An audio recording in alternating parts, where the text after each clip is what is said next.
technically supposed to be named Channing, but they decided to keep it as my middle name, not my first name. Wow. Yeah, I would have loved that name because it's different. Nobody else has that name, so. Well, hello, everybody, and welcome to the Shelter Hole. Hey, listen, we have got Olivia Williams with us today. That's what she was just talking about, is how she just signed the table here. Awesome. Hey, listen, welcome to the Shelter Hole, and I have invited Olivia to come on and share her story. And it's amazing that through our dealings with Matt and Sarah Behringer, Chad saw you on their Facebook site. He's like, I know her. We just like reconnected again. Like we all went to high school together, and then now it's just like a full circle again. Which I mean, we never like lost contact, but like it's just nice to have, you know, people that you know from a long time ago come back into your life. So, well, look, we talked a little bit before we got started. Yeah. And actually, this will. I can't talk about who was just here. I wish I could. Can't give away secrets. Can't give away secrets. Anyway, we shot an episode of Let's Talk Fortitude before we switched everything around. And the studio, everybody, just so you know, is getting ready to change again, another revamp. And that's just, we're excited about it. We're just trying to figure out how to make things so much more easier and more comfortable for everybody, and make more room. Olivia, I got to tell you, girl, that when I first met you at the Sawtooth Hunt this year, I was impressed. I was amazed. Folks, when y'all hear her story and what she does for the very, very, very, very less fortunate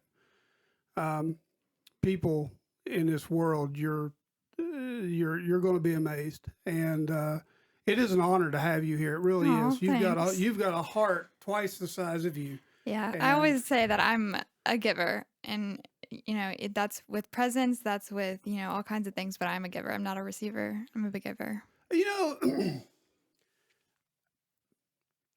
And people have heard this story before, but I'm gonna go ahead and tell you because So whenever I was in the ministry, before I pastored, one of the ministries I had at our church was hospital visitation, shut-ins, and home visitations.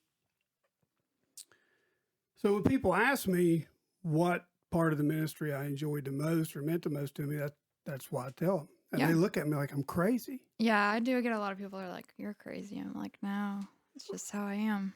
But if you go to visit somebody that's got cancer and you go to get anything, you're sick. Yeah, no, you can't.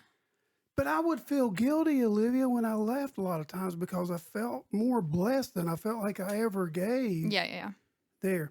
So anyway, tell us a little bit about your childhood. So I was born and raised in Matthews, North Carolina, which it's a lot different than it is when I grew up now. There's a lot of people there, but it was different. I grew up there. I was raised in the same house that my grandma lived in, and was right down the street from where my dad grew up. And I mean, I hunted, I fished, I went to school. I was a cheerleader. I was a gymnast. I have a sister that's 2 years younger than me. What else? I played a lot of sports in high school. Kind of just have my hand in a little bit of everything, really. So your mom and dad are divorced. Yeah, so they divorced when I was 14. My sister was 12, so that means I was getting right out of 8th grade. It was the summer of 8th grade, and I was going into my freshman year of high school, which is a big deal in the first place, but also not starting, with a complete family is also, that's a whole nother beast itself. So, but yeah. At what point, I know with my mom and dad, when my mom and dad separated, I was 7, 8 years old. Mm-hmm. It was bad. Yeah, this was not, everybody's situation is different. Every divorce is different. Some can be good and some can be bad. And, we lost a lot. And And that's okay. That's something that we've had to learn is okay. And, that doesn't define any of us. But we lost a lot, but we had each other together. Me, my dad, and my sister. We were all together. And that's, more than we could ever be, thankful We for. have something else in common. Oh, boy. So you stayed with your dad, correct? Yeah. So my mom has no relationship with me. She didn't raise me, nothing. My dad raised me. And my sister. I stayed with my dad. Yeah. I mean, I give him props. I think we tried to kill him every second we had. And Hey, he'll probably be like, oh my God, why did she say that? But raising two girls is absolutely ridiculous. I could not even imagine. And much less he had not, he didn't really know a lot about girls or what to do or whatnot. I mean, he had four or three other brothers, like together, four of them, and he had no idea. Right. So, Well, I don't have any memories of my mother being my mother, even though there's something about the divorce. I don't know. I can't. I've never. And my dad talked about it. And my sister, who passed away last year,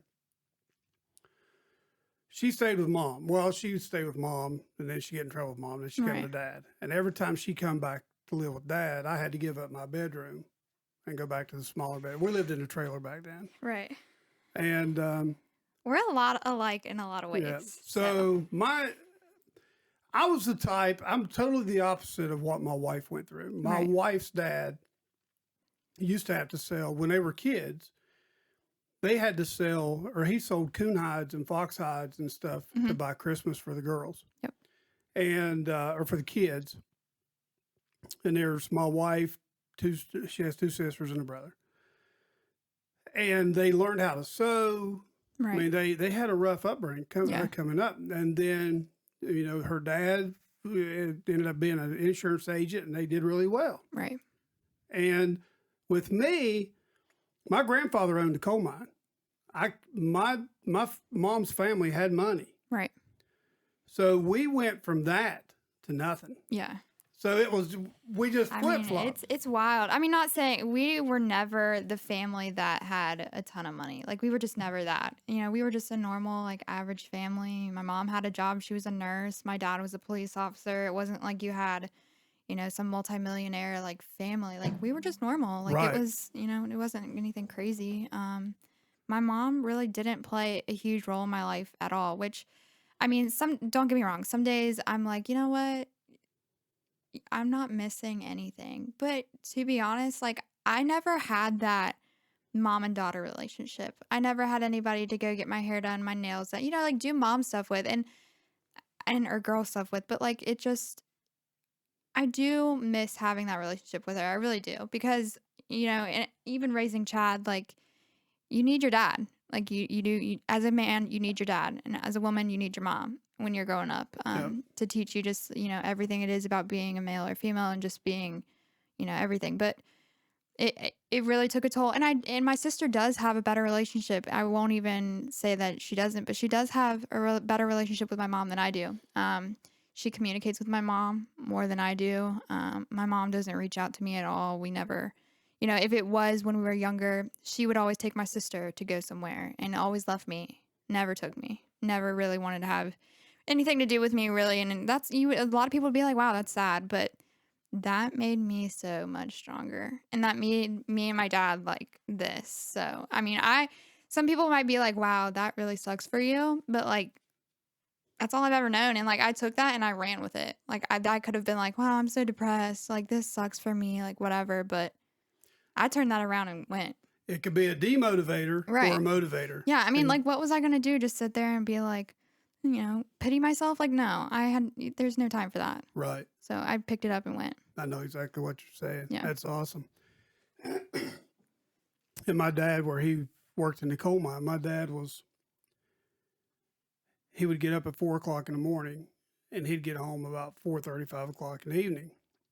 Well, when I was a teenager, I would be in the bed when he went to work. And when he come home, I would be outside. So by the time I got home or got back inside, he had already gone to bed. So sometimes I'd go a whole week and hardly ever see Dad. Right. Yeah. There was a lot of time, especially during Christmas time, but there was points where I didn't see my dad for a while. And a lot of people would be like, "Wow, that's your parents. That's not good parenting or whatever." But like, are you kidding me? Like he had to go. He was working 4 or 5 jobs. Are you kidding? Like You're right. no. Like he was putting food on the table for us. Like what was he? What else was he supposed to be doing? Being like Exactly. so. My sister and I, we kind of raised ourselves, to be honest. I mean, and I raised her. And she'll probably be like, Olivia, you're being such a mom right now. Like, we didn't have a mom. Like, what am I supposed to do? So I picked up and I took that role. I took that role at 14 years old? And I raised myself. I took care of my father and I took care of my sister. I mean, and he's going to kill me for saying this because that's all we had. But like, all he knew how to make was frozen pizzas and pasta. And Like, it didn't kill you? it didn't kill me. No, but God, we were so sick and tired of frozen pizza and pasta. And God forbid, that's all he knew how to make. So that threw me into the route of planning dinner, learning how. I didn't know how to cook. I didn't know how to do anything like that. My mom had never taught me anything like that. Learned how to cook, taught my sister how to cook. And now I have a degree as a chef. So it's wild. I had to do a lot of things that a lot of people our age were not doing. And that made me, and some people will say, man, you're really like just, that you're off putting or like aggressive or whatever. But like, how is that being aggressive? That's being an adult at a young age. So, I mean, I ran with it. I didn't have anything else to do. You know So, what? One of the things that brought us to Charlotte, what? I was accepted in the inaugural class Hmm. of Johnson and Wales. Yeah. And I didn't get to go because of the cost. And Oh, it it's just made it outrageous. Yeah. pass. Anyway, it was prestigious to go and visit and know I was accepted, but so I'm still eating grilled hamburgers. I know. Isn't that weird? You're just like, I still like ramen. And people are like, you're a chef. I'm like, man, 99 cents tastes good though. So I totally get it because Chad's brother would probably tell you that he probably could never eat another bite of noodle roni. Oh, yeah. Know about Chad's that is very well. probably, I don't know, Chad's probably chicken tenders or something. I don't know what all we'd try to feed him, trying to put weight on for football. Oh, yeah. Yeah. So, yeah, we've all got our food demons. Oh, yeah. For sure. So, tell me about how Christ came into your life and how that all come about and the part that's played once that happened. Yeah. So growing up, we weren't like, when our family was together, we weren't we didn't, and I'm not going to say the church going type because we did go to church every once in a while, like for Christmas service or for, like the big services. We would go to those. My mom never really had the urge to go. Like my dad always like, let's go to church. Let's go to church. And we never went. Like we just never went. And so I was lost for a really long time. And until the divorce, and some people will say this is, that switching moment, until the divorce, I didn't know God. I really didn't. When the divorce happened, my dad took us to Central Church of God, which is on the Sardis Road in Charlotte, if anybody knows where that is. But still love that church. That is my church. That's where I grew up. That's where I learned a lot about God, and that's where I actually got saved as well. But yeah, we started going there. We met the pastor for the youth ministries. His name's Jason York. Played a huge role in my sister and my life. Got us into youth ministries there. We met a lot of friends. We went every Wednesday. We would go and get chicken tenders and French fries before our service down in the cafeteria, and then go back out and do that. We went to church camps for summer. I mean, it really opened my life up. And then I actually served for a while at the church, for being greeters, to helping with planning stuff for the youth ministry and stuff like that. So a lot of people didn't know about all that, but that was going on behind the scenes. So That's awesome. But- You were telling me about a couple of men that not boyfriends. I'm talking about men that's friends of your father that played a huge role in your life. Tell us about those guys. So my dad grew up with his dad a little bit. His parents are also divorced. So we've had a broken family for a very long time. This is not something that's new to our family.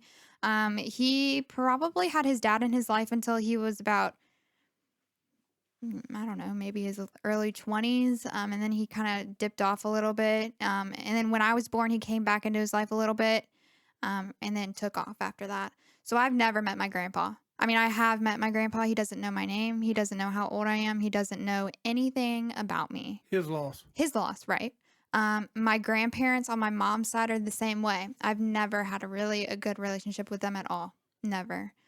So I've really grown up with one grandma, and that's my dad's mom. So she was also my grandma, but she's my mom too. I didn't have a mom then. I was trying to teach myself how to be my own mom, and she was my mom too. So, but yeah, I have Tony Goodman. I call him my pop, which he is. And in no relationship at all is he blood related. No, like not at all. My dad met him at a auction in Charlotte, working as a police officer, doing security guard. There's stuff there. And got into the talking of turkey hunting and how he always wanted to do it and whatnot. And ever since then, they became best friends. Introduced me when I was 8 years old. That's when I first started hunting when I was 8. My pop taught me literally everything, anything and everything about hunting. Like that's my pop. And he might look at this and be like, oh my God, I never knew that I was that to her, but he really is. Like he is my grandpa. That's my pop. That's who I would be like, oh yeah, that's my grandpa. And we all know him as Tim, right? Well, so you know him as Tony. Tony is I guess he's the oldest one. I'm not sure. I think there might be one in the middle, but Tim is the youngest. Tim is like, they almost look like identical twins. It's kind of strange. Really? So now Yeah. which one was at the hunt? Well, they both are. They both are at the hunt. So which one did your dad give the gun to? That's Tim. Yeah, that's the youngest. So you're talking about Tony, though. Yeah, his so Tony, brother. his brother, is my pop. Tim is probably like my uncle. He's like, or maybe even more. He's probably like, Are they a lot alike personality-wise? oh my gosh, they're 'Cause- like twins. 'cause It's so weird. Because I got to tell everybody, until you,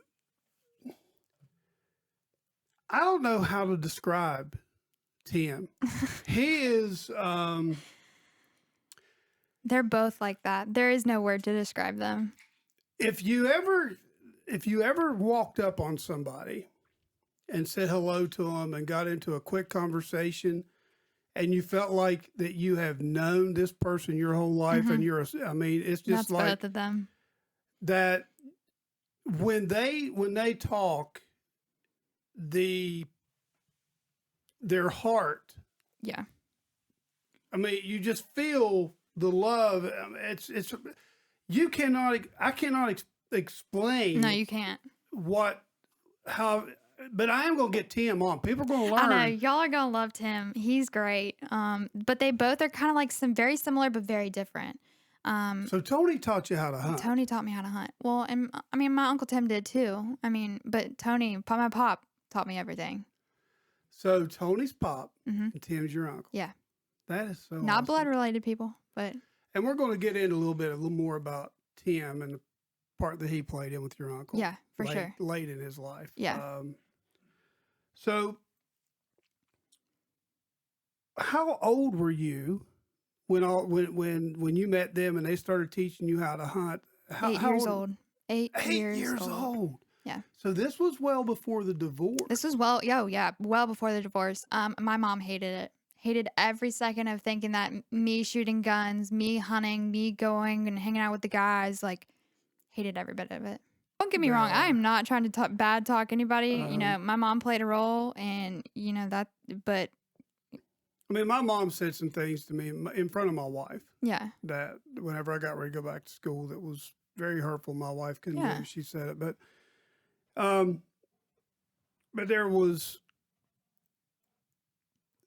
there's a lot of similarities. We'll just leave it at that. yeah.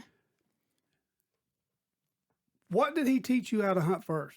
What game? Was it squirrels? Was it rabbits? Was No. it pheasants? No. Turkeys? It was wild turkeys. Really? Yeah. So That's why I have it tattooed on my arm too. Well, if you can't see, but I have turkey tracks tattooed on my arm. This is something I've loved to do ever since I was 8 years old. Like you know, and some people think this is really funny, but I hate birds.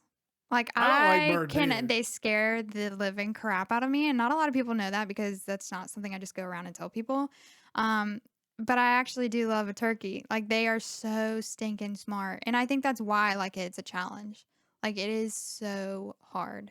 But I mean, I love it. That's something that brought me to, and I do believe that that's part of what saved me too, is, God and being in the outdoors. Like, that's what saved me from everything.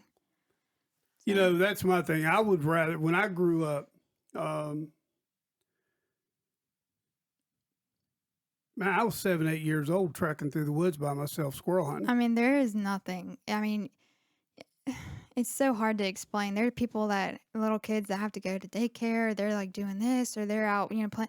Like, they will never know what that's like.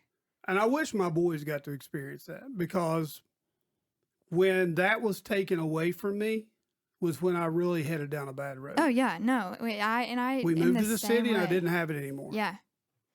Yeah, And that's so, how Matthews was. It became like a small, it was a small little quiet town, and you could shoot in city limits, and it wasn't a big deal. And now it's, well, if you shoot in city limits, like, you better you take off running. Them cops are coming for you. They know. oh my So gosh. I mean, it's different. It's really different. I grew up hunting in Virginia. I never hunted in North Carolina a lot. I grew up hunting in Virginia, and I went to my pop's house probably.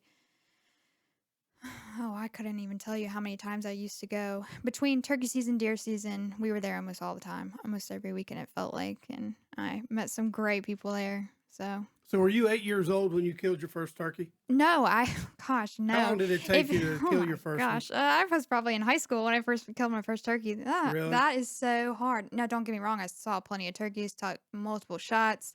But as an 8-year-old girl, I didn't even weigh 100 pounds, like, in a shotgun. When I when I first learned to shoot, it was funny. I have, and I still have it, and my dad will laugh at this every time. It's a single shot 20 gauge, has a hammer on it. And I was learning how to shoot in the woods behind the park rec in Matthews, which I probably shouldn't be telling, but I'm gonna tell it anyways. I think You can cut this out if you want. Statute of limitations is up, Yeah. I believe. But anyways, I was shooting birdshot, which isn't, super bad or anything. It's not like it's a buckshot. He's not gonna kick you really bad. But I was an 8-year-old girl. I didn't know what was gonna happen, and came back, shot the gun, came back. The hammer hit me right above the eye. Instantly, blood all over my face. My dad's like, "Oh my God, your mom's gonna kill me," sort of like freaking out mode. And she saw me like that, and she was like, "That I think that was it." She just didn't want to have anything to do with me after that. So. I have a 12 gauge poke stock. We call them a single shots in West Virginia. We Oh call my them poke gosh. stocks. It's terrible. That my dad told me, I have the gun today. Yeah. Actually, it's not mine. I've already split my guns up to my kids. Right.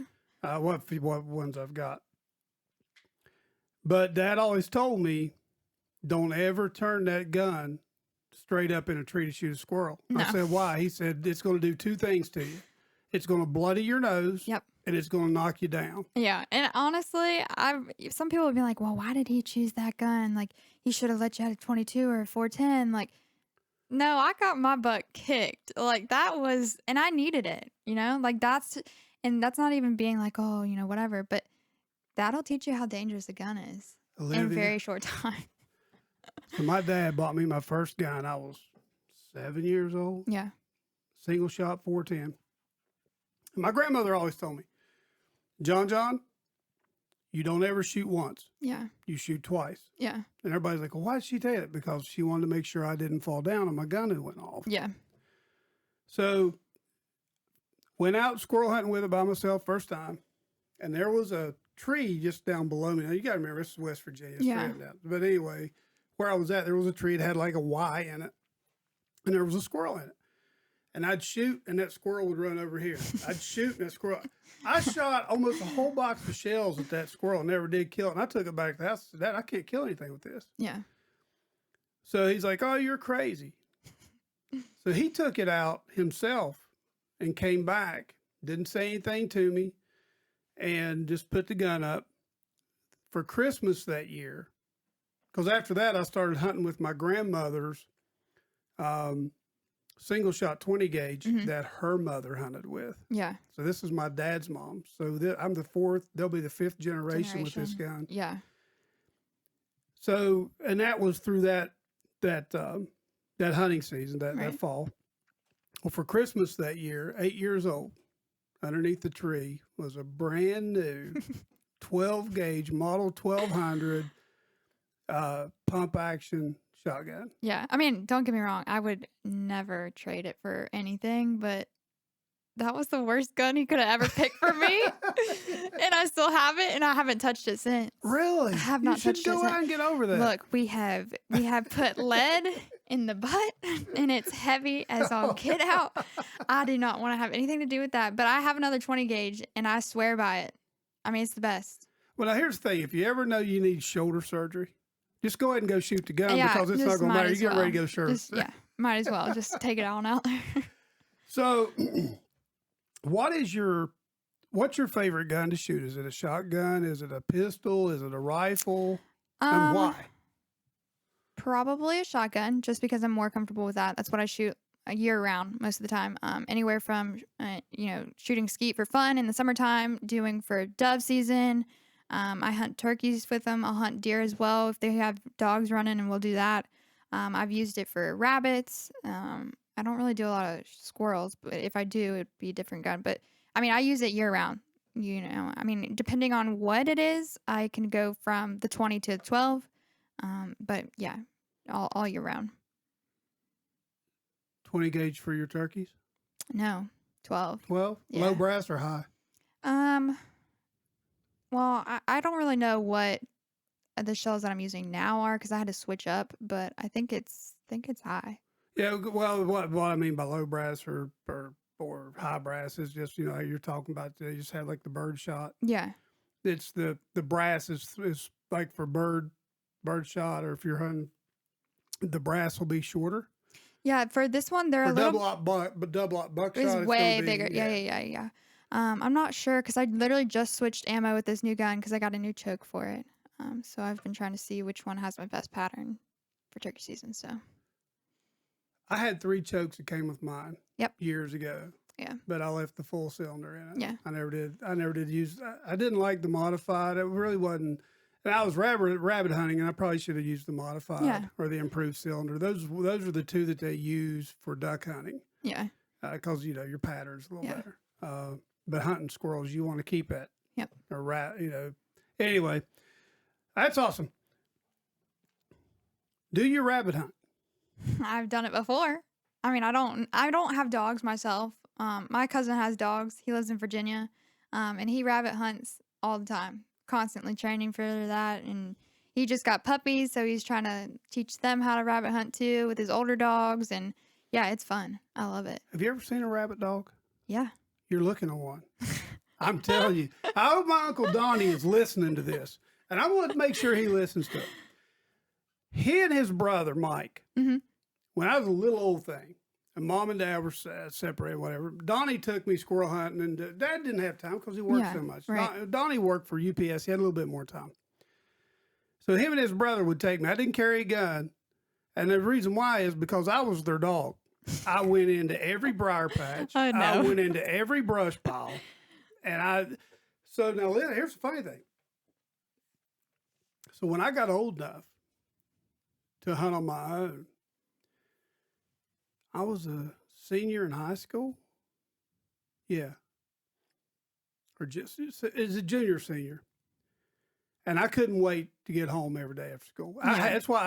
That's the thing I hated about football season is it kept me from going in the woods because I trapped through the wintertime. Mm-hmm. So I came home one day and I had a couple of rabbits. And my dad looked at me and he said, because I killed them all the time. Right. He said, "You're the only person I know that can kill more rabbits without a dog than a man can with one." Yeah, you can't pay me $100 to get in those briars. That's terrible. But a lot of it, I just jumped them up. I just happened to be, and there's times you're I would quiet, purposely try to go get them. I mean, that worked. But I have to thank my Uncle Donnie and his brother Mike Roberts for that. Donnie Roberts, Mike Roberts. I have to thank them for that because, I mean, that's where I learned how to do it. Yeah. So I know that you have some things in common with Chad going through school. Yeah. How did your faith play a big part in dealing with things that you had to deal with going through school? So not a lot of people will know this about me because, of course, it's embarrassing. But I was bullied throughout high school a lot, Yeah, there's a lot. And I know we have some issues that are the same. yeah. But high school is very hard. Okay, that you don't know who the heck you are, you don't know what the heck you're doing, and then you have people that are there trying to influence you to do all kinds of certain things. Like that is just high school is the hardest. So I give people kudos if you've made it through high school. Like you're pretty good. But that was the time that I was figuring out my faith in general. So um, it was hard. I'm not gonna lie. You have temptations, you have sin everywhere. I mean, it's ridiculous. But keeping me through was Wednesday night church nights for youth, and being there on Sundays. Wednesday night, and I still tell this to my boyfriend now. I'm like, Wednesday nights, like you just feel you go in there and it's like halfway through the week, and you're just like, take a deep breath, and you're like, wow, I just needed that to get like through the rest of the week. And it's almost like just that little bit of a you can do it to get through the rest of the week. So, but yeah, it was, high school's hard. Like that, there's sin everywhere. Temptation is ridiculous. I don't know. Chad might be able to look this up for us. I don't know what the suicide rate is now, especially with COVID Oh with yeah. teenagers. A lot of that is is because of bullying, Oh, I mean, it's ridiculous. and I had one bully in school. It was in junior high. It's the only Yeah. time it ever happened. I'm very fortunate, but it got to a point where I finally had to stand my ground. Once I stood my ground, it ended. Yeah. But that was tough. Yeah. No, I mean, I can't tell you, and I probably didn't even tell Chad this. Like, I can't tell you how many times I ate my lunch in the bathroom. I mean, That is sad. I know, and you would be like, oh my God, like, no, like, this is legit. Like, I ate my lunch in the bathroom. Like, I was too scared to go into the lunchroom because I had nobody to sit with. Nobody would let me sit with them, and I could not bear the fact that I was going to sit by myself. So I hid in the bathroom. You're not mic'd up. No, no, but Step over here. yeah. So for anybody that's listening, as of 2015, the suicide rate for 15 to 19-year-old males, per 100,000 people or 100,000 students, I guess, Right. if you want to call them that. For males, in 2015 was right around 14 per 100,000, and for females, it's right at about 4 per 100,000. So that's Yeah. pre-COVID numbers. Pre-COVID like numbers. But I'll tell you what, one is too many. No, yeah, that's ridiculous. I mean, One is and too many. The thing that gets me is how much people underestimate the male population. well, it's just Right, like, why does it everyone even matter if considers- it's male or female? Like, anybody can be bullied. It doesn't matter Yeah. if you're a woman. It doesn't matter if you're a girl. Like, it does not matter. And people are just like, oh no, guys would never get bullied, and just beat them up. Like, no. Do you know that goes on even in adult situations at work? Yeah. It doesn't stop. I can't tell you how many times that's happened to me in the real life, being at a job. It's ridiculous. It's incredible. I hope if there's somebody out there listening that has a child that's in high school or junior high, grade school, it doesn't Yeah, matter. and it really doesn't. That's an adult. It's your child. If they're being bullied, you need to get help. Yeah. Talk to your child, see what's going on in their life. And, it was tough with us with Chad. We wanted to try to let him work through it himself. Right, and that was it's- back when like bullying wasn't really the thing. Like people nowadays, it's like, oh my God, like that's super serious. Like when we were in high school, like they're like, suck it up, Buttercup. Yep.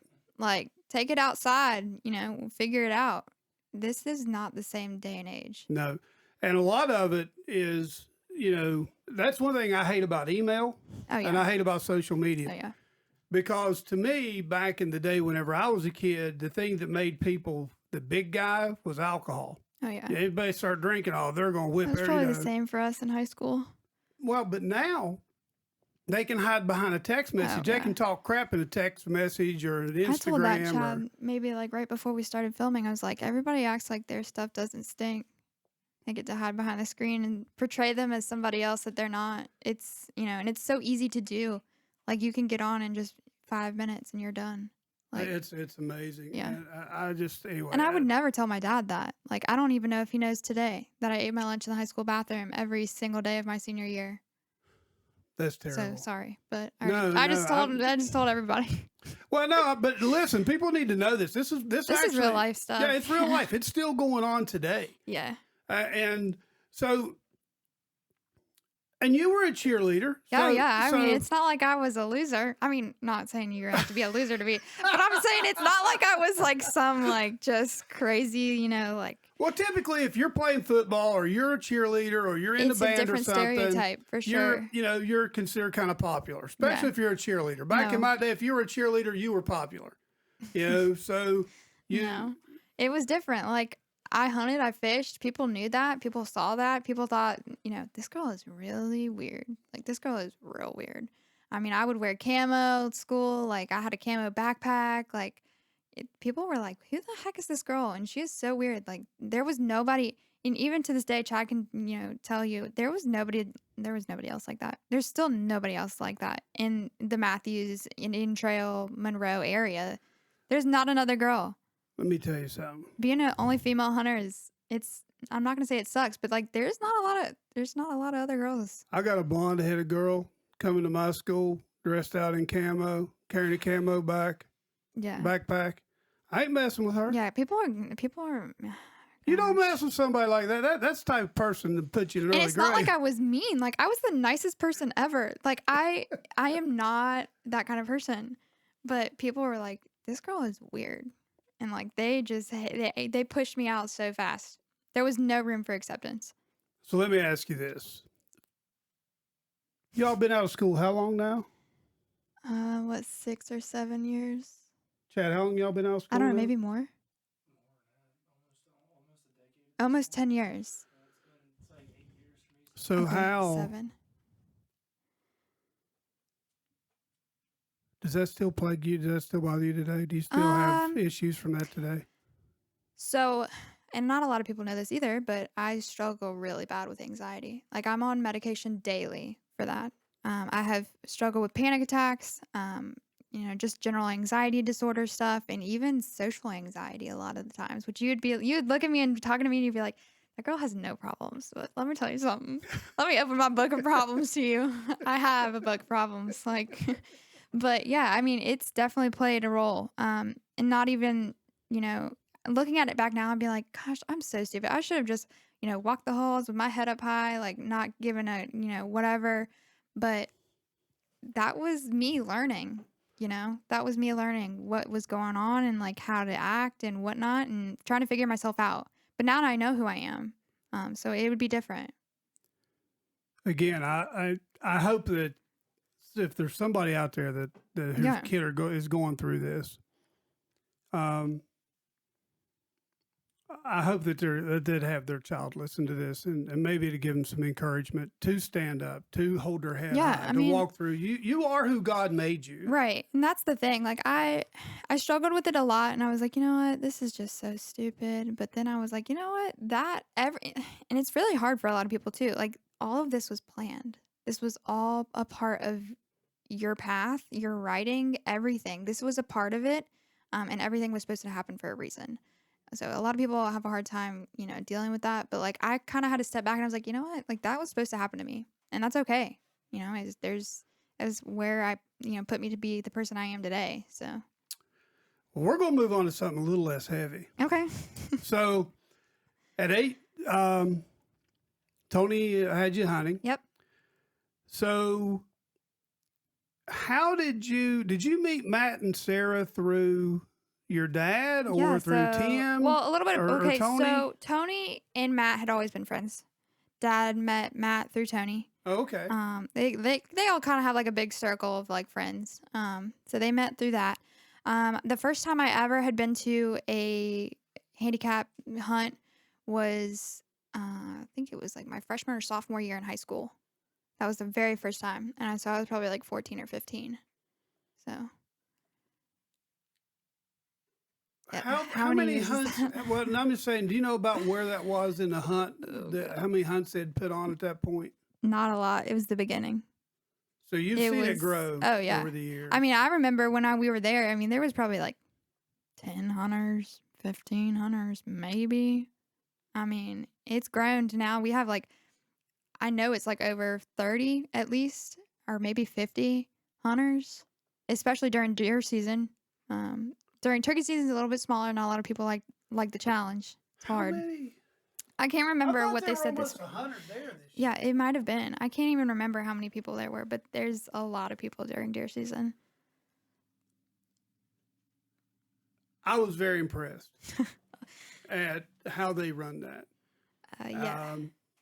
And for anybody watching this, that is part of our season 1. I will let that out that we did film the sawtooth hunt, and Yay. that will be part of season 1. I'm on there too, so that's good. We have interviews and everything that went on. Yep. It's an amazing event. You wear okay. When you go in there, you wear a lot of hats. So Matt and Sarah, good God, they wear like 75 different hats when they're there. They're in charge of running the whole thing. They have to be themselves, of course. They have to be in charge of all, whatever. So here's me. I'm a guide. I've been guiding only for a couple years. Usually I'm just there volunteering, helping, carry plates of food, trash, whatever I can do to help. This is my first couple of years of guiding. So I'm being myself. I am having to be a host. I'm having to take care of somebody I have no idea. I'm just now meeting them, but taking care of all of their needs if I can. This is kind of like coming to the Ritz-Carlton for the weekend. Like they're getting taken care of, they're getting fed, they're getting everything for them. And then I'm having to be a daughter. My dad's there. I'm having to make sure he's okay. He's been running around with a chicken with his head cut off.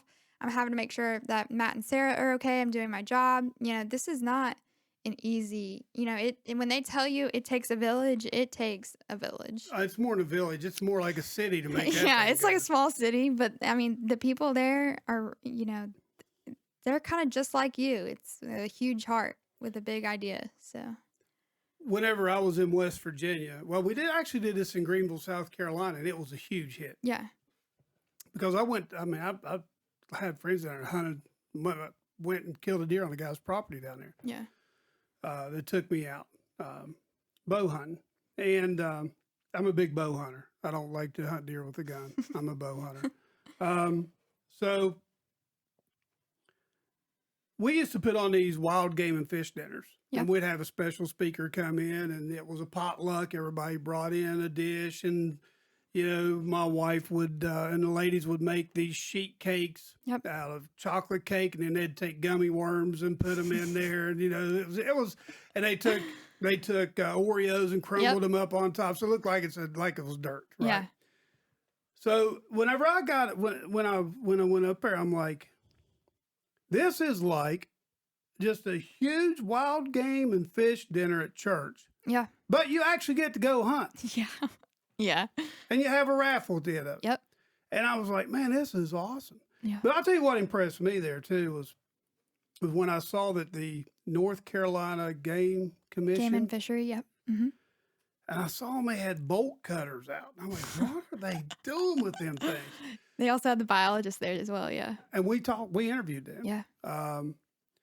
But they were pulling the jawbones out Yep. to check the And they're age doing of the aging. deer. Yeah. They checked the deer in. Yep.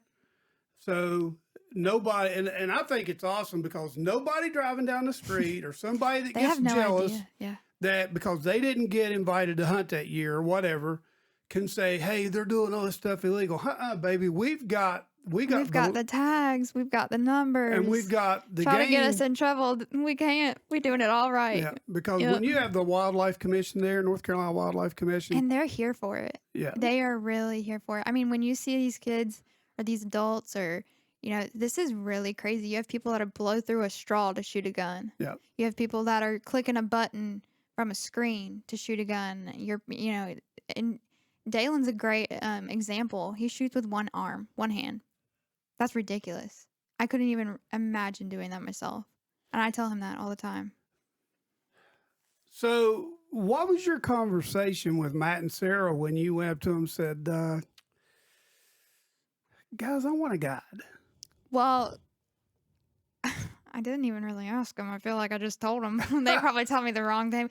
Anyways, but I was like, you know what? This is I gotten older to the point where I was like, I'm not tired of volunteering, but You I want want to to do get out more. there. Like Yeah. I hunt just like for just for as a hobby and everything too. Like I don't want to just I could help somebody. And Right. there's no other female hunter there. There's no other guide there. There's really not a lot of females there in the first place. So of course here I get thrown in as a 22-year-old, 21-year-old girl, and all these old men are standing there with their arms crossed and they're checking me out and they're like, "Yeah, there's no way. There's no way." And I'm like, "All right.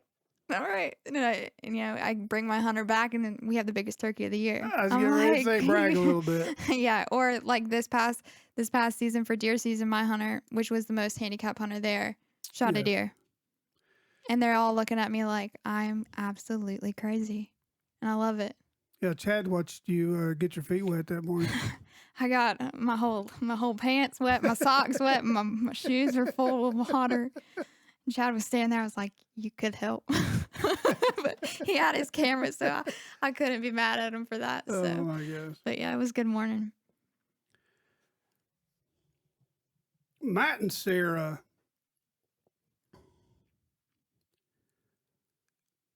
I know all that started because of a family member. Was Right. it Brandon? And so I guess it was his cousin. I'm not sure the whole family line of it, but it happened through a family member. Yeah. Yeah, he had a brain tumor, or a tumor. Anyway, and that's where it all started. And Yeah. it's just it's incredible. I mean, I don't know how many track chairs they've given away. I can't wait for their episodes to hit because we Yeah. actually went in the weekend before. Yeah. I remember texting Chad about it, and y'all had done the Yeah, we pulled one of those big wooden spools spools up, over. Yeah. So Matt was sitting in a track chair, the one that Jim got actually. Yeah. If you ever see Matt, he's always in a track chair. He's always kicked back in his track chair. That's just where he stays. It's kind of weird if you don't see him in one. And Sarah almost crashed that little chair that I was Oh, sitting in because no. she didn't realize it moved so I know fast. you'd be so.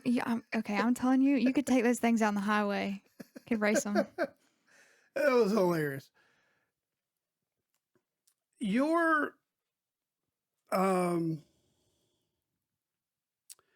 involvement up there and the years that you've watched it grow. Has there ever been a time where you've said, "Man, I don't know if this can get any bigger"? Yeah, a couple of years ago, I was like, man, this is probably the most people we've ever had, and it got. This was way pre-COVID, and I was like, man, I just don't know. Like, this is great, but is there ever a point where it stops? And God, it changes every year. It really does. Same people, for the most part, like local people, and then you have people that are coming from across the United States. Like there are people coming all over the place just to hunt, because they have a disability or, something's gone wrong or whatnot. But I mean, there was a point where I was like, there's no way. And then the next year comes around and you have 20 or 25 more people and you're like, wow. And you hear their stories and you're like, wow, like it's just wild. But here's the cool thing. You're not just a guide up there. You're just not part of that. You're also involved with Dave Heinzman as well. Oh yeah. So, Hands of a Sportsman. yeah, I made a donation, a couple months ago, and don't get me wrong, I don't have a lot of money. Like I was just, this is something I like to do. And if I can help somebody be to the level of Matt and Sarah, like, Right. God forbid, let me help you. So I donated and kind of was like, hey, if you need help with this upcoming pheasant hunt, like just let me know. Like I'll take the trash out, I'll buggy people around. I'll, flag people down in the parking lot, whatever it takes. I don't care. And he was like, all right, cool. Yeah, we'll get you in there and whatnot. And Chad Austin messaged me and said, hey, can you give me a call? So I gave him a call. I was like, hey, never met this person in my life. I know he was part of Hands of a Sportsman, but nice as can be. Felt like I was talking to somebody I'd known forever. And he was like, you'd be interested in maybe guiding for us for the pheasant hunt? And I was like, actually, I don't know one thing about a pheasant, but sure, as long as you got a shotgun, I can figure it out. And so If it flies, I can shoot. yeah, if it flies, I got it. But I didn't really know a lot about that. I know about Hands of Sportsman, being smaller and not as big as Matt and Sarah, but I mean, it's like a family when you come there. I mean, you've known these people for a really long time now. You've seen them, kill things. You've seen them, do the impossible. So it's just it's crazy. So they asked me to guide for that hunt, and I was like, oh my god, I don't know anything about a pheasant, but what? Okay, sure. They're like, just do gun safety and whatnot, and I had done my hunter safety, so I knew, what I needed to know and whatnot. But I said, of course, there wasn't a doubt in my mind. I was like, yeah, I don't know anything about a pheasant, but if I can make somebody's day, put me on the list. So That's the thing about Dave. Hear what you're talking about, meeting people. yeah, Counting you, which counting you from that, counting you and not counting Matt and Sarah. If we count Matt and Sarah, it's 5 people yeah, that we've interviewed from the hunt. yeah, Just the sawtooth hunt alone, that'll be part of season 1 of Fortitude, and they're all just amazing. I think I met Chad. I think Dave introduced me to him at the sawtooth hunt. yeah. He was there. Because he introduced me to him and to Kristen Kiger. And I got to get Kristen on too. Yeah, she's great. And because what he's doing is incredible too. And here's something that we really haven't, we talked about a little bit with Matt and Sarah in their podcast. But we probably didn't do it justice, but the amount of different hunts that have spun off. Now, David's a little different because he actually had a hunting show on TV for a while. So his is a little different. Yeah. And then Kristen was part of that. Mm-hmm. So was Brad Ross. Yep.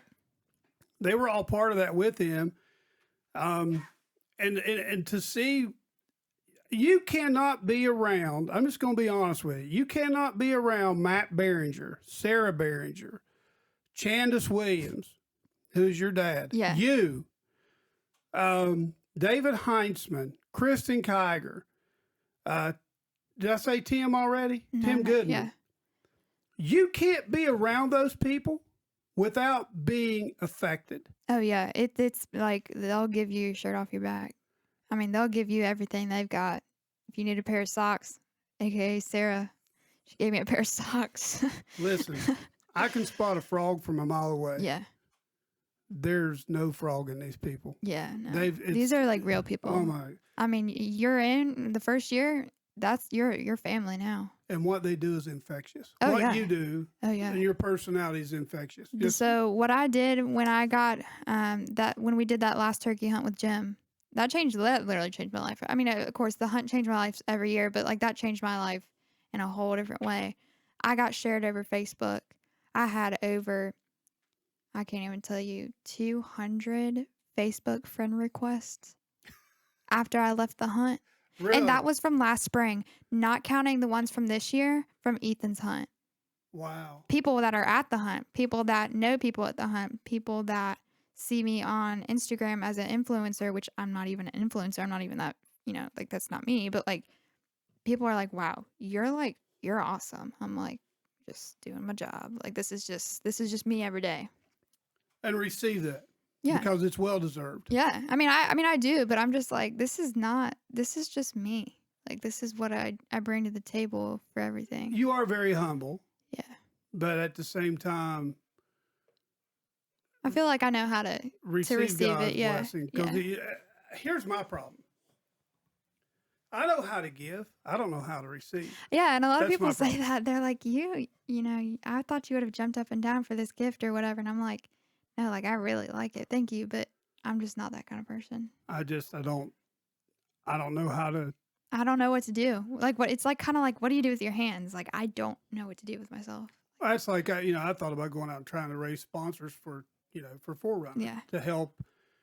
Because everybody with what we do is we all have full-time jobs. We're not making a dime off this, not yet anyway. If God wants us to, it'll go crazy. It'll go viral. If that's what it is, it'll do start it. getting paid for it. But if not, we're still going to do it. Yeah.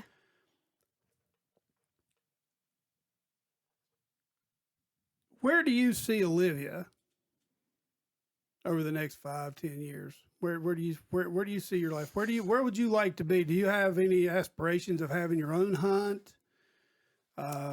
So my dream out of high school was to be, and you're gonna think this is so funny, but to be just like a wildlife game manager. What's wrong with that? That's awesome. No, I mean, just there's not a lot of females in it, and it's hard to get hired. It's hard to go through the academy. They want you to move everywhere. You know, I wanted to be a game warden. That's what I wanted to do with my life. And it just wasn't realistic for that at that time, which is okay. And I don't really know if I want to be that right now either. But I want to keep, staying with the hunts that I'm at with now. I want to be able to travel across the United States and do this for somebody. If you watch Deer Meat for Dinner, which is a team, I guess that's a YouTube channel with a guy that just took one of our kids from Sarah and Matt's hunt, Tucker. He just killed 2 hogs off of this giant bus in Florida. They're not wearing any shoes. Like, it's wild. I want to do that. That sounds so cool. I want to go across the United States with this if I can. I mean, I've got a lot of knowledge, so if I can share it. You can go to Texas and Yeah, I hog know. hunt out of a I helicopter. know. I want to so bad. The pigs are my next bucket list thing. So All you got to do is go to Matt and Sarah's. You kill all the I pigs you want to kill. I've never know, seen. Oh my know. God, They've they're got run some wild over with. pigs. They Yeah. are run over. They're funny. I don't think it's crazy. And so I've got the Unashamed People's books up here, and I do that because I can relate to it. Right. Yeah. And they've had a huge impact in my life since for a couple of years now. Yeah. The Unashamed podcast has helped me actually get my life back on track for Christ. Yeah. And it's been inspirational. So I like to try to promote them all that I can. But Al Robertson, his son-in-law, Jay Stone, military vet, Yeah. manages Phil's property now. Mm-hmm. And because it was all ducks, and they didn't have that many deer down. They had a few deer, but Yeah. so Jay manages their wildlife there now. Mhm. He does all the food plots for the ducks to give them something to fly into. He manages the deer. I think it's 5 years he's been doing that now. And I've listened Podcast Nation. If I'm wrong, please forgive me. Yeah. Correct me in the comments section, but I believe it's 5 years. But he's managed the deer, and Yeah. everybody's starting to listen to him now. Before they wouldn't, they'd say, "Look, don't kill this deer," and they'd say, "Oh, pow!" Yeah. You know? No. They had one that was called George Jones. Mm-hmm. So Phil went out with Red. I think it was Red that he was out with, and Red shot it.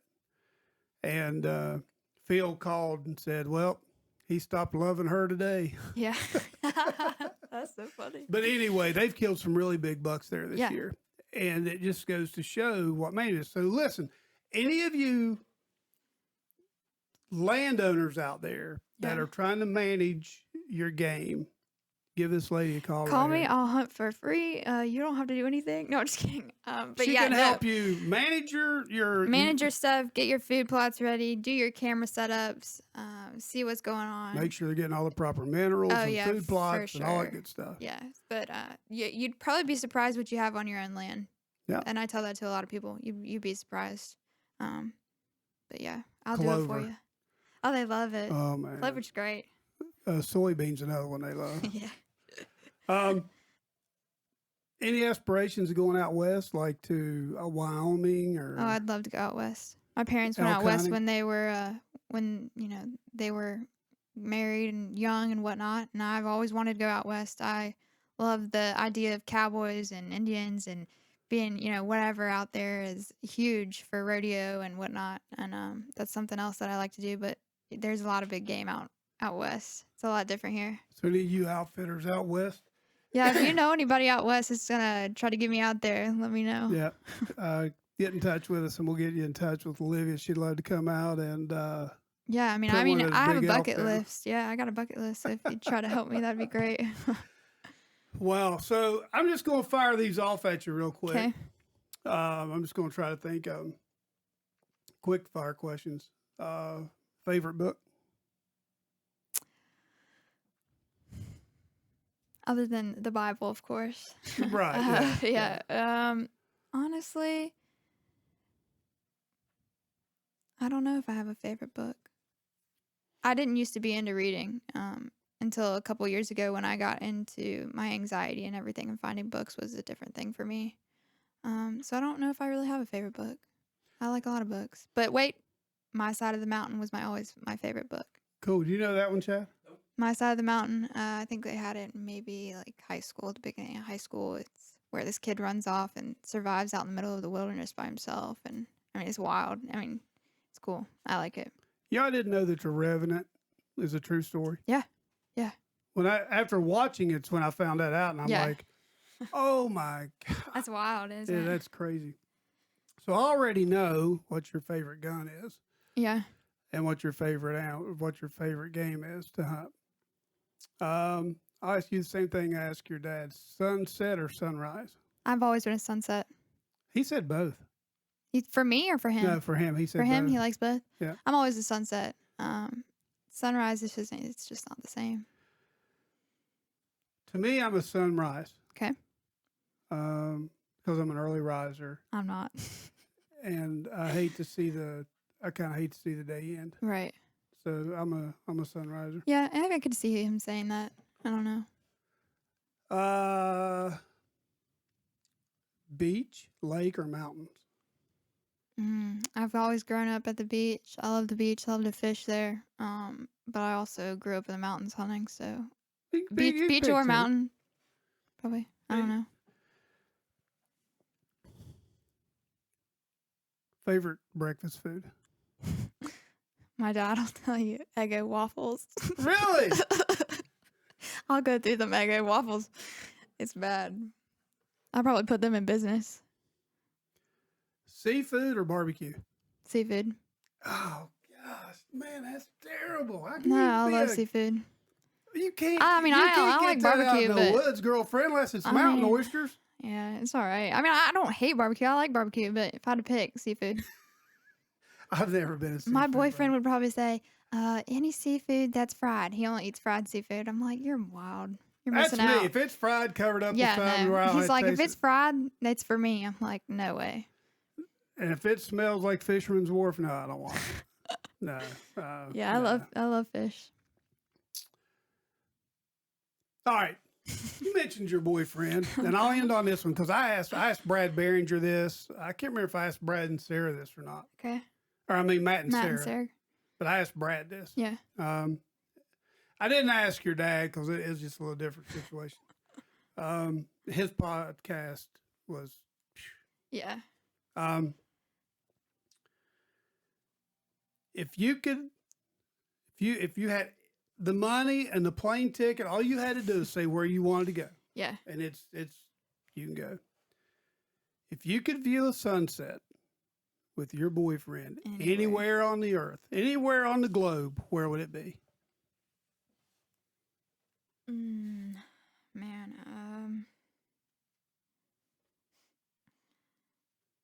probably somewhere out west. I don't know why I have this thing for being out west, but I really want to go out west for some reason. I've heard it's a whole different thing, and I want to be able to experience that. I mean, I watch these people go and hunt out west or in Texas or and they have some of the most beautiful sunsets. So either that or probably some crazy island out in the middle of nowhere. Being in the Navy, being out on the ocean. You probably like, I hate the water. Listen, whenever we get ready to go on vacation, we're like, let's go to the beach. I'm like, no, let's go to the mountains. Yeah. I have seen starlit skies that I Yeah. cannot describe, and I have seen sunrises and sunsets that I cannot describe. Yeah. The only problem is my wife wasn't there. Right. You want to share that memory with people. Yeah. So, but it was awesome. Hopefully, this isn't the last time we have you on a podcast. I hope not, because I like this. This is awesome. This is man. fun. Before you get Thank out of you. there- Yeah. So Chad just gave me his. Wait, did you sign it? Yeah, I did. Where? To the title page. Okay. Yeah. I was like, make sure you autograph it just in case Yeah. you get famous. I'm just kidding. Just in case. Just in case you get famous. I'm just kidding. No. Just always remember me if you get famous. I'm doing okay? this podcast just in case he gets famous. In case you get famous, you just never know. It'll happen overnight. thank you so much for taking Yeah. time out of your Saturday and coming. Yeah, no problem. And I really believe that people can learn a lot. Yeah, I mean, I hope this touches somebody or gets somebody to get out of their little rut and whatnot. And... Before we get out of here, I have one more thing for you. Okay. You touched on this, Okay. and I'm kind of grandfathered because of my age. Yeah. Just take 5 or 10 minutes and talk to us about hunter safety. Oh man. And Yeah. and what going through that, maybe the things that you may have learned that you didn't know going through that class, or just the importance of it, especially when you're in a blind or you're on a pheasant hunt where you're Yeah. walking a field and several people have guns. Some of these people are handicapped.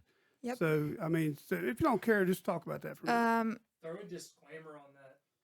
Wanna jump in there? Disclaimer. Yeah, disclaimer on that. This does not supplement a hunter safety course. No, oh my gosh, yeah, no, this is not me No, teaching this you is it. hunter No, safety. this is the This is important- reason why you should go. Yeah, and this take is the one. reason why you should go. I am get not a one. professional.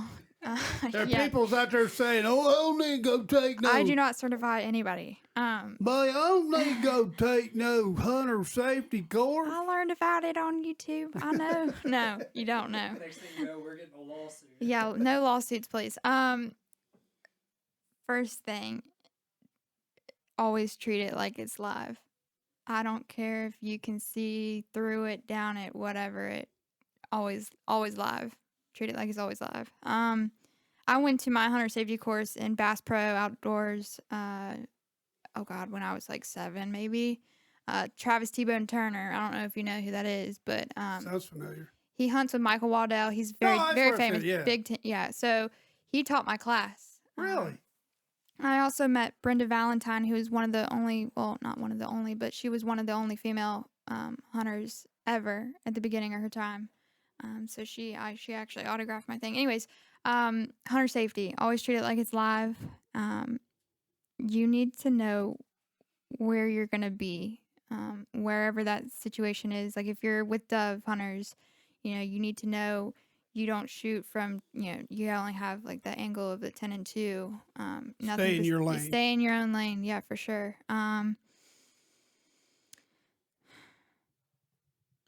Keep your finger off of the trigger. And I can't say that enough. Keep your dang finger off the trigger.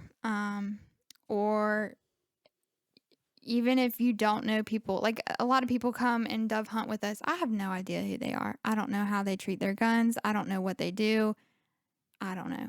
I always watch people before I do anything. Like I'm a weirdo. I'll watch you for 10 minutes before I even figure out what I'm about to do. Because if you're unsafe, I am going to be 100 feet over there or a mile down the road. Like I will be away from you because I don't mess with that.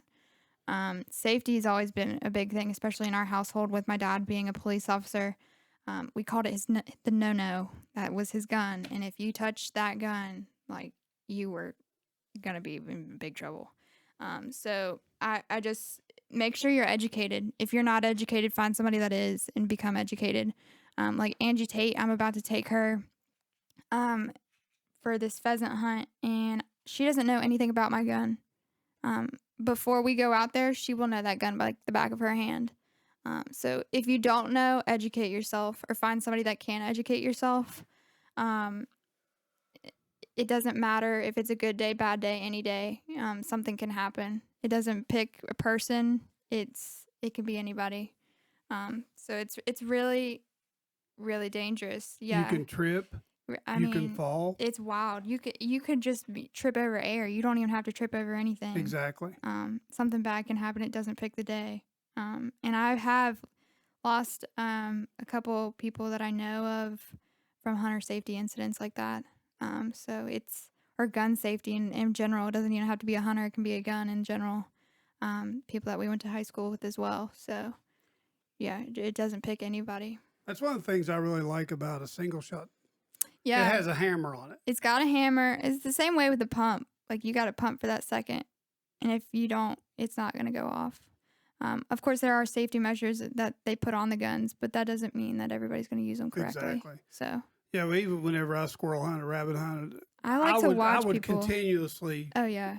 Put, I mean, it makes would- me nervous. It makes me nervous. when you hunt and you hunt and you hunt, you know whether left or right is on Yeah. or off. Yeah. And it's, on my guns, the safety's right there at the trigger. Yeah. So There's a lot of room for error. yeah, and I was constantly checking it Yeah. to make sure I hadn't done something to push it on. And or, it's hard with the people that you don't really know and you're hunting with, and you just don't know. Well, yeah, they hunt, but do they know anything about a gun? Do they know where the safety is? Do they know anything? Like, right. so if they don't know, educate them. If you don't know, get educated, and always treat it like it's live. So Listen, if you want to send her a friend request, it's Olivia Williams yeah, on Facebook, baby. Go look her up, On man. Facebook. Hey, follow her there. Get a friend. I mean, because she's all the time posting stuff up where she's going out to hunt and yeah. If I'm she's going out guiding and somewhere, if stuff. I'm guiding, or if there's an opportunity where we're looking for volunteers, or anything like that, or hey, we need people to take the trash out, or hey, if you have a side by side, let us know. We could use it to transport people. Like I'm always constantly on Facebook. You can message me there. You can get on Instagram and follow me. And I'll also be filming some hunts as well to try to get my YouTube channel up and doing that. So it'll be fun. That's awesome. Yeah. Thank you again, Yeah. Olivia. Yeah, And maybe- I got her signature on my table, and I got proof of it because we got a little video and I got some Yeah. pictures.